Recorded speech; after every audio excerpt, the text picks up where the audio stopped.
நாம் அரசியலுக்கு வந்ததுலேருந்தே நம்மளை பற்றி நிறைய சில வதந்திகள், அந்த டீம் இந்த டீம் அப்படிலாம் சொல்லிக்கிட்டு இருக்காங்க இல்லையா. இந்த நியூஸ் எல்லாம் கேட்டு நீங்கள் கொஞ்சம் கன்ஃபியூஸ் ஆகிருப்பீங்க. அதனால் இங்கே மறுபடியும் ஓப்பனாக தெளிவாக ஒரு விஷயத்தை நான் சொல்கிறேன்.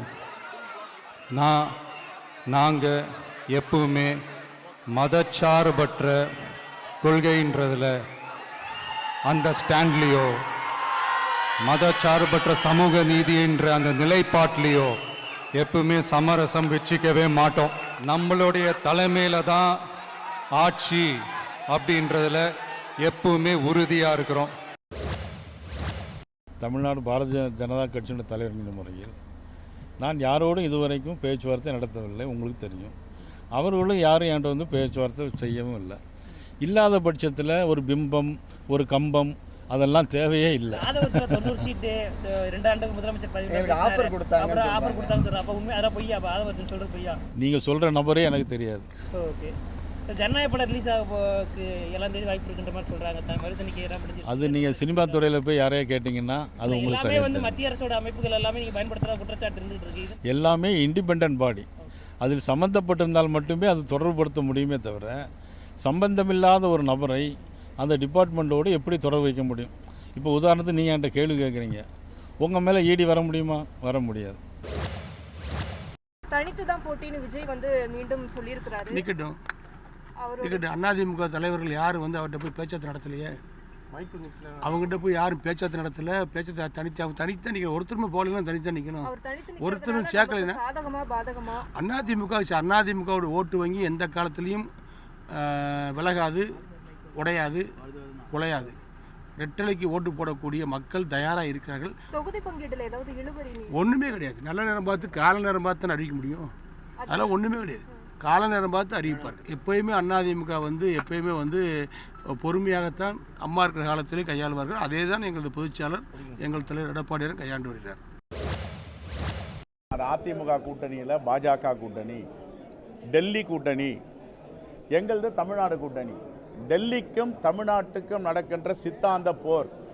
டெல்லி என்ன நினைக்கிறா, தமிழ்நாட்டு உரிமைகளை பறிக்க வேண்டும், தமிழ்நாட்டு மக்களுடைய வரலாற்றை சிதைக்க வேண்டும் நினைக்கிறது. நாங்கள் தமிழ்நாட்டில் இருக்கின்ற கூட்டணி, திராவிட முன்னேற்ற கழகம், காங்கிரஸ் பேரியக்கம், தோழமை கட்சிகள்லாம் தமிழ்நாட்டு மக்களை தலைநிமிர வைக்க வேண்டும், எங்கும் தலைகுனிய விடக்கூடாது, இவருடைய கலை, கலாச்சாரம், பண்பாடு, இலக்கியம், இலக்கணத்தை மீட்டெடுக்க வேண்டும்.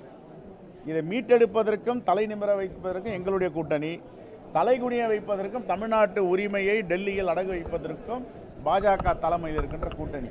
அவர் தான் அடிக்கடி சொல்லிட்டாங்களே இதை பாஜக கூட்டணி, பாஜக கூட்டணின்னு. இவர் எத்தனை முறை டெல்லி போனாலும் தேர்தலுக்கு பிறகு அது பாஜகவோடு இணைக்கப்படும் ஒரு கிளையாக தான் இருக்கும். நான் ஓபிஎஸ்க்கு நான் முக்கியத்துவம் கொடுக்க விரும்பலைங்க. ஏன்னா எனக்கு வந்து அவரை பார்க்கவே பாவமாக இருக்குது. ஒரு முதலமைச்சராக இருந்தவர் அங்கே போய் இப்போ இன்டர்வியூவில் போய் உட்காந்துக்கிட்டு அது வந்து அம்மாவோட கொள்கையை அப்படியே சரண அடைஞ்சு அவங்க அதெல்லாம் எனக்கு அவர்னால எனக்கு வந்து அதை பற்றி பதில் சொல்ல விருப்பம் இல்லை என்பது எனக்கு கருத்து. மதவாத கட்சியோடு எதுவுமே கூட்டணி கிடையாதுங்கிற மாதிரி அவர் எந்த மதவாத கட்சி எங்கே பார்த்தாரோ? இல்லை, எந்த மதவாத கட்சின்னு சொன்னால் பரவாயில்ல. ஏன்னா நாங்கள் மதவாத கட்சியே கிடையாது. நாங்கள் எல்லாருக்கும் வாழ்த்து சொல்கிறோம். இல்லை, எங்களை பொறுத்த வரைக்கும் எல்லாருக்கும் நாங்கள் இணையாக தான் இருந்து கொண்டு இருக்கிறோம் என்பது எனது கருத்து. இந்தி எதிர்ப்பு தான் செய்கிறோம். இது ஏன் பாஜக பிரச்சனையாகுது? தமிழிசைக்கு என்ன பிரச்சனை இல்லை? அப்போ அடிப்படையில் தமிழிசைக்கு வந்து இந்தி திணிக்கப்படணுன்ற விருப்பம் இருக்குன்னு வெளிப்படையாக சொல்லிட்டாங்க. அவங்க சொல்லணும்ல, ஆமாங்க இந்தியில் வேண்டான்னு சொல்லணும்ல. என்ன தப்பு வந்துட போது? தமிழ்நாட்டு நலனுக்கு தானே பேசணும். எதுக்கு டெல்லி நலனுக்காக தமிழிசை எதுக்கு பேசணும்? வேணா அவங்க டெல்லி இசைன்னு வச்சுக்க சொல்லுங்க, இந்தி இசைன்னு வேணா வச்சுக்க சொல்லுங்க. யார் வேணான்னு சொல்லு, தமிழிசை ஏன் வச்சுக்கணும்? நீங்க தமிழ்நாட்டு நலனுக்கு பேசுங்க மேடம். உங்க கட்சி நிலைப்பாடே நீங்க எங்கிட்ட பேசணும்னா எங்களுக்கு எதுக்கு அது தேவை? எங்களுக்கு இல்லை. தம்பி அண்ணன் உங்களுக்கு சொல்றேன், பெட்டி கடைக்கு போனீங்கன்னா வாழைப்பழம் அப்படி தொங்கும், இப்படி வாழைத்தார் இப்படி தொங்கும், அது தலைகளாக நிற்கும், தவம் இருக்கும். என்னை சாப்பிட்டுட்டே, நான் நல்லவன்டா டே, உனக்கு நல்லதுடா டே, என்னை சாப்பிட்றான்னு அதை கவனிக்க மாட்டான். இப்படி உள்ளே வச்சுருப்பான் சிகரெட்டு, பான்பராக்கு, அதை வாங்கிட்டு குடிச்சிட்டு போவான். இப்போ ரொம்ப நாளாக நான் தலைகளாக தொங்குறேன் இந்த வாழைப்பழம் மாதிரி, அதை ஏற்று பார்க்கல. நான் அண்ணன் என்ன கேட்குறேன்னா, இலவச பேருந்து இப்படிங்க யார் வேணாலும் போகலாம், யார் வேணாலும் வரலான்னா 1,00,000 கோடி ஏற்கனவே போக்குவரத்து துறைக்கு இழப்பு இருக்குது. இது எங்கேருந்து காசு எடுப்பீங்க? இப்போ 6 எரிகாட்டூரில் கொடுக்குறேன்னு சொல்கிறாரு தம்பி. அது எங்கேருந்து வாங்குவோம்? எந்த காசுலேருந்து வாங்குவீங்க? ஏற்கனவே 10,00,000 கோடி 1,00,000 கோடி கடன் வட்டி கட்டுறோம், எங்கேருந்து வாங்குவீங்க சொல்லுங்கள்? 2500 கொடுப்பீங்க. எங்கேருந்து எடுப்பீங்க? நான் கேட்குறதுக்கு பற்றி எங்கேருந்து எடுப்பீங்க? உங்ககிட்ட தானே எடுக்கணும். எந்த வழியில் எடுப்பீங்க? வரியாக எடுப்பீங்க. உங்கள் சொந்த சொத்தை, பரம்பரை சொத்தை வித்துட்டு யாரும் எங்களுக்கு தர வரல. இல்லை, இது இலவசம்னு எப்படி சொல்றீங்க? மக்களிடமிருந்து மக்கள் காசை எடுத்து மக்களுக்கு கொடுக்கறது சேவை தானே வெளிய. அது எப்படி இலவசமாக இருக்கும்? அது ஏன் என்னை நீ வந்து என்ன பிச்சைக்கார மாதிரி நான் உனக்கு அதை கொடுக்குறேன், இதை கொடுக்குறேன்? உன்னை யாரா கொடுக்க சொன்னது? உன்னை யாரு கொடுக்க சொன்னது?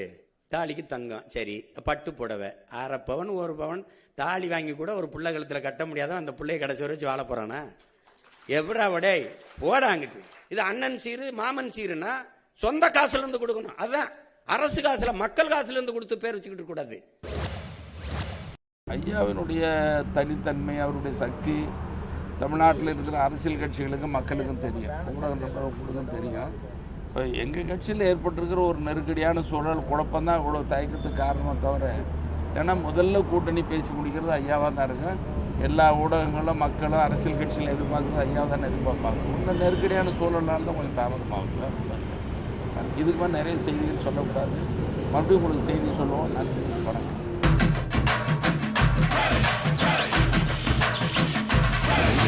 உடனுக்குடன் செய்திகளை தெரிந்து கொள்ள சன் நியூஸ் பெல் ஐகானை கிளிக் பண்ணுங்க.